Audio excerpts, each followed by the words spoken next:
على الكرم تبعه وعلى الخصوصيات السوريين اللي متاحه بشكل عالي جدا. ونحن مرتاحين والله العظيم مع يعني بكل الشعب بشكل عام.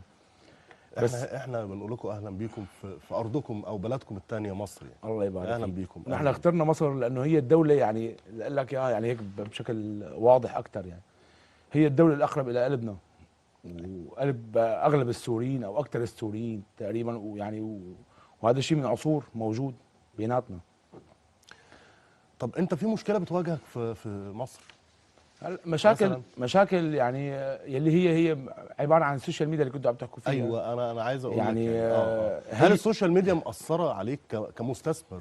مأثره علي. اه مأثره ازاي؟ يعني مثلا من من احد الشغلات، مثلا في احد السيدات نشرت على الفيسبوك انه نحن عندنا مطعم سوري وفي اكل بايظ وكذا وكذا. اتاخذ الموضوع بعين كبيره بالسوشيال ميديا. ايوه. واخذ نشر، واخذ يعني تشهير بسمعتنا بشكل كبير. الموضوع طبعا ضايقك؟ الموضوع اثر علي بشو انه يعني اجت المحافظه، اجت الصحه، التموين، اخذوا عينات من الكلام ده، اخذوا عينات وحرزوا على البضاعه يعني حرزوا على البضاعه، وهي من حقهم انه يتصرفوا هذا الكلام. طبعا. ولكن مو متاكدين من يعني مو متاكدين من صحه المعلومه ذات نفسها. أيوة. اجوا اخذوا البضاعه، حطوها، حرزوا عليها واخذوا عينات منها. وطبعا هذا بياخذ كله وقت، طبيب شرعي ونيابه، وانت بتعرف يعني الامور يعني الامور القانونيه. في الاخر بقى ايه؟ بالاخر طلع البضاعه سليمه، بس الفتره اللي قعدت فيها بالثلاجات البضاعه كل اللحوم والكذا، طبعا هي باظت، ما عاد تنفع، يعني بعد الفترات الطويله ما عاد تنفع. طبعا هذا كله بده يرتمى. ايوه تماما. في خساره ليك للموضوع، في خساره الموضوع. يعني من ورا شو؟ من ورا احد الناس مثلا من غازه، ومن فتره كمان يعني من حوالي سنه كان عندي انا يعني بالمطعم في مكان عامل فيه طنطا ومرخص فيه تماما.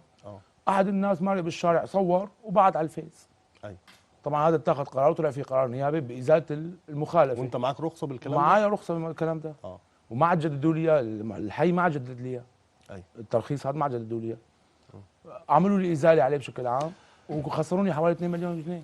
ترخيصي كلها سليمه على فكره. انا استاذ هشام، ترخيص المحل ايوه اذا بتشوفها هيك، يعني ترخيص كله انا كله قاعده تمليك، عقود تمليك رسميه ومقدمها، واخذ فيها ترخيص رسمي من هيئه الاستثمار. أيوة. تمام، تحت طبعا موافقه السيد المحافظ، كان من زمان موجود قبل القديم يعني. قدمنا ورق واخذناه بشكل رسمي. والموضوع يعني المواضيع انه الثانيه انه هي الشغلات الثانويه الصغيره، هي من وراء التصوير. صورنا واحد صور بالطريق وطلع يعني بشكل عام وبعتها، والناس علقت. طبعا المحافظه تاخذ بعين الاعتبار ليه هذا مخالف. انا بشكر السيد الرئيس عبد الفتاح السيسي بشكر عالي جدا، وبتمنى انه يعني نضل دائما تحت انظاره. يعني ما اعرف شو بدي اقول لك اياها بصراحه.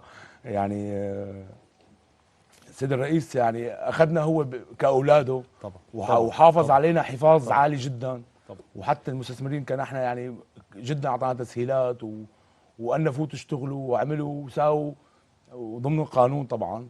ونحن احترمنا قرار السيد الرئيس، وبتمنى منه دائما ينضل تحت جناحه.